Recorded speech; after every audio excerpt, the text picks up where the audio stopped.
The video for March the 6th, 2017 is titled "The USA is a War Nation." A list by year of each American war was sent to me. Now that 2016 has come and gone, there's been a change of oligarchical puppets in the White House. Will anything change? After 240 years, the United States can only boast a dreadful 21 years of peace.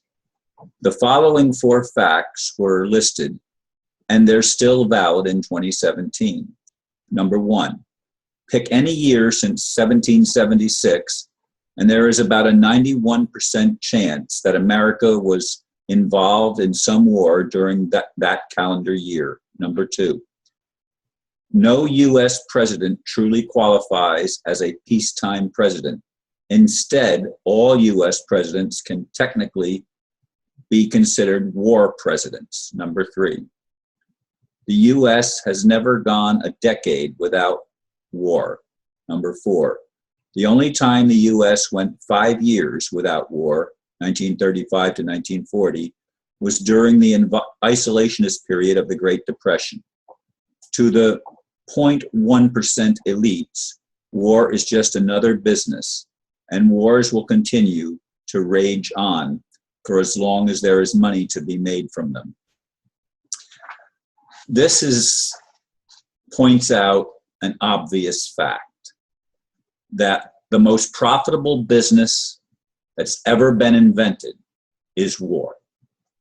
And that's why the Rothschilds and the Rockefellers and the so-called elite establishment have financed both sides of every war. They incite wars. They don't fight them. Generally speaking, the elite do not send their own children or go themselves into battle. In fact, they get the poorest people to go into battle because part of their agenda, of course, is population control and to reduce world population. But they create war because, number one, that they have to create weapons, and so they weaponize both sides. And war destroys property, so the property has to be rebuilt, which requires money and labor and effort on the part of the people that are devastated by the wars. The greatest wisdom that we'll ever have is to just say no, but will we do that? As long as we're in the financial system of the world, where war is the most profitable of all businesses, as I've just said, as long as we have that as our reality and people need money to survive, we're going to continue this vicious cycle. Now, some have suggested that we simply eliminate money. I wish I could see a tangible, reasonable way to just eliminate money. I wish I could see that with my eyes. I can't figure it out in my brain how we can come up with a system that we can trade and get the things that we need without some medium of exchange. We're not psychologically or spiritually evolved enough to do that, as I see it, because we've been dumbed down and brainwashed all of our lives, not just the current life, but generations back, going millennia. I mean, thousands of years back, this has been the brainwashing system, and whoever designed this system, be it God or some other creator, is an insane lunatic. I'm sorry to say that, because I've always said God is love.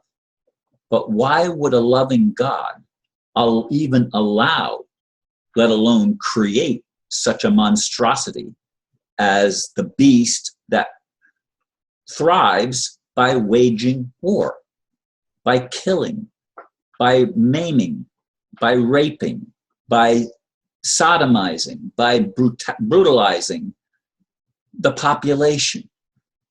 It doesn't make sense to me, folks. I'm sorry. It just doesn't make sense. And I'm looking at my image on the video screen, And I'm seeing even with the Venetian blinds closed, it leaves white or light streaks across my face. That's why I normally do my videos in the very early morning before the sun comes up, or I wait till the afternoon. But this one I'm actually recording between 8 and 8:30 in the morning. In any case, I would like to figure out a way that we could prosper with some means of exchange and grow to the point where we're spiritually mature enough to not have to have war. But the problem is the people that are in charge, the people that have been given reign, free reign over the planet, seem to be diabolical heretics. And then that's even too kind a word. I mean, they're monsters.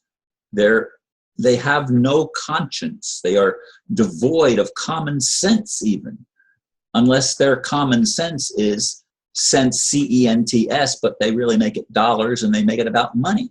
It's not about money.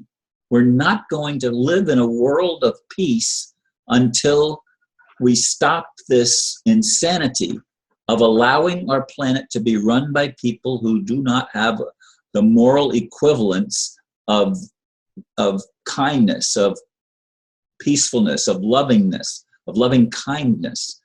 They don't have what it takes to be leaders. And yet these are the people that run the world because they profit and they increase their power, which is basically not real power, it's just fear. They are fear mongers and they thrive on making people afraid. That's why they kill and rape and maim and steal and do all the atrocious acts of unkindness that they seem to be able to get away with and have gotten away with for lifetime after lifetime, going back, as I said, millennia. Folks, what's it going to take? Where is a loving creator? Will the loving God please stand up? Will the loving God please stop allowing unlimited free will? Unlimited free will is insanity. My free will must end where yours begins, and vice versa. And that goes for everybody. That goes for God. If God gives us free will, our free will has to end when we abuse it. And abusing it means that we are taking advantage of someone else's free will, or actually violating someone else's free will. Not just taking advantage, but we're in violation of the most basic and humane principles ever established on this planet or anywhere in the universe. Do unto others as you would have others do unto you. Now, do the people that create and foment the wars, do they do unto others? No, they do unto others what they would never want done unto them.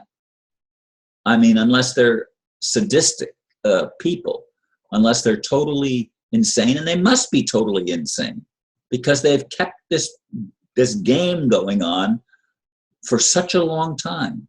When are we going to wake up, folks? The United States of America, as a child and as a teenager, I thought offered new hope to the world, but it was hijacked. Some of the idealists that founded this country, including many black people, I saw a video recently of how many black people were involved in our U.S. history that never got the recognition because they weren't white. It's not a racial thing, though, folks. It's beyond race. It's about the human race. And it doesn't matter what religion or color skin we have or any of the other variables. We're still in human bodies. We are a human race. And it's time to stop the nonsense of war, not only in the United States of America, but around the world.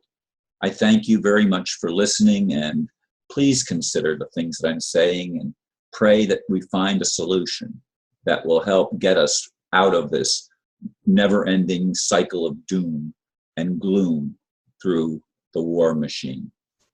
Namaste.